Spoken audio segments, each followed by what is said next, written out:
Do you know that your brain was wired for survival long before you ever chose a single thought? Every pattern you call personality was installed as a default program to keep you safe in a world you didn't even choose. Carl Jung called these complexes, and scientists call them your brain's default settings. And new 2026 research from Baylor College of Medicine shows the brain can grow an entirely new trail from a single experience. It's a biological mechanism, not a motivational slogan. You're about to learn the three-step method that makes that switch work for you. Between birth and age 3, your brain builds connections faster than any supercomputer. You're born with roughly 2,500 synapses per neuron. By age 3, that number hits 15,000. Every interaction, every absence, and every moment of safety or threat tells your brain how the world works. Your brain wires itself to match that world. Harvard's Center on the Developing Child calls this brain architecture. Simple circuits form first, and more complex ones build on top. The early connections provide the foundation for everything that comes later. Think of it like building a house. A level foundation means straight walls. A slanted one means a lifetime of compensation. But here's what the old story gets wrong. For decades, scientists believed adolescence was mainly about synaptic pruning. New research from Kyushu University, published in Science Advances in January 2026, proves the adolescent brain does more than prune. It actively builds dense new clusters of synapses in specific parts of neurons. Imai's team discovered these hotspots in layer 5 of the cerebral cortex during adolescence. Your brain isn't just losing connections, it's building new infrastructure. This is where Jung and neuroscience meet. Jung proposed that these patterns form around emotional wounds. You can see it when someone flinches at a raised voice that was never intended as a threat. The body learned the pattern before the mind could question it. Now neuroscience can see this in real time. When a child lives in chronic stress, the amygdala, the brain's threat detector, becomes overactive. It scans for danger even when none is present. Meanwhile, the prefrontal cortex, the part that handles logic and emotional regulation, develops weaker connections. That's biology, not a flaw.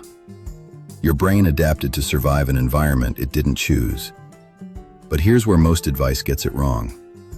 The popular metaphor says your brain is a circuit board you can rewire, but that idea traces back to a British surgeon in 1912. It implies speed, precision, and that old wires can be swapped out. But they can't. The brain is more like a forest. Old trails don't disappear, and new trails are grown alongside them. Kolb and Wishaw confirm that recovery is usually a detour, not restoration. You can't erase a trail by ignoring it. Suppression fails because your brain rejects erasure, and the only way through is redirection. If the brain is a forest and old trails never disappear, new trails must still grow somehow. For 70 years, one idea dominated how that happens. Neurons that fire together, wire together. Donald Hebb described it in 1949. When neurons activate within milliseconds of each other, the connection between them strengthens.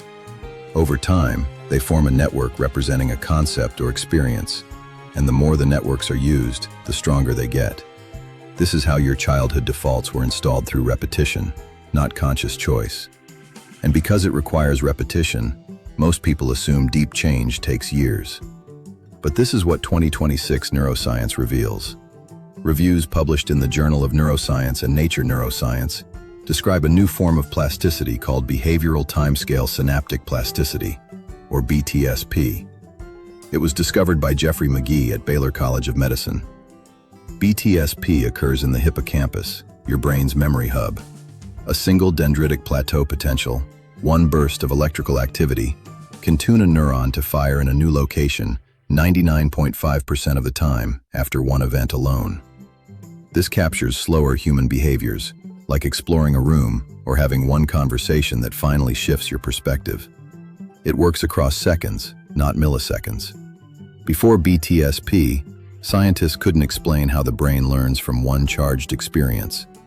Hebbian plasticity needed multiple exposures, but BTSP needs one. Your brain isn't the slow machine you were told. One decision to respond differently, one moment of refusing the old role, or one conversation where you stay grounded instead of shutting down, are all physical encoding events. The hippocampus registers the new behavior and begins building the trail immediately. And that's why the first step matters more than willpower. BTSP and Hebbian plasticity work together. Hebbian learning built your childhood defaults through repetition, while BTSP allows one-shot learning in adulthood. This is root access, a faster update mechanism than you knew. But there's a catch.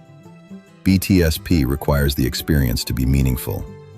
The brain tags active synapses with eligibility traces, markers of recent activity. Then the plateau potential strengthens only those tagged synapses. This means one new experience, one deliberate behavior, or one moment of consciously naming your pattern isn't motivational poetry. It's a biological trigger. The old trail still exists, but a new trail can form in a single step. And that brings us to the part that matters most. Step 2 is the one most people skip, and without it, the new trail collapses within days. The first step is to name the circuit. Jung said that bringing unconscious content to consciousness is the first act of healing, and neuroscience agrees. When you name a pattern, you activate the prefrontal cortex. The moment you label what is happening, your brain shifts from reactive mode to observer mode. A 2007 study by Cresswell and colleagues at UCLA showed that simply labeling an emotional state reduces amygdala activity and increases prefrontal regulation. When you catch yourself in an old pattern, say it out loud. That's the old trail my brain learned. There's no judgment, only naming, because what you name, you can separate from. This creates the eligibility trace and tags the active synapses. The second step is to give the brain a new job. Naming alone creates the opening, but an empty opening doesn't hold. The brain doesn't respond to suppression, it responds to redirection. Hebbian learning means the old pathway weakens when the new one is used. But you can't just stop a pattern. You have to replace it with a concrete alternative, because intention alone isn't enough. The new behavior must be specific and practiced where the old pattern fires. If your pattern is freezing in conflict, the new job isn't to be more confident. That's too vague. The new job is to take one breath before responding and ask one clarifying question. That's a concrete neural instruction, because imagining the behavior activates the same motor neurons as doing it. Mental rehearsal is real rehearsal. And this is where the two mechanisms finally meet. The first conscious attempt triggers BTSP, encoding a single experience. Then repetition takes over and strengthens it through Hebbian plasticity. You're using both mechanisms at once. The third step is to repeat until the traffic shifts.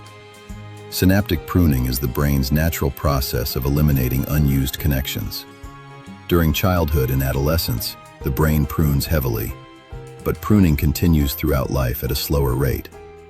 Every time you choose the new response over the old one, you're pruning that old connection slightly, and each repetition strengthens the new path. Researchers led by Hyde in 2009 showed brain changes in children after 15 months of musical training. Adults show measurable gray matter changes after 8 to 12 weeks of consistent practice. The timeline is weeks of daily repetition. This isn't about perfection, it's about direction.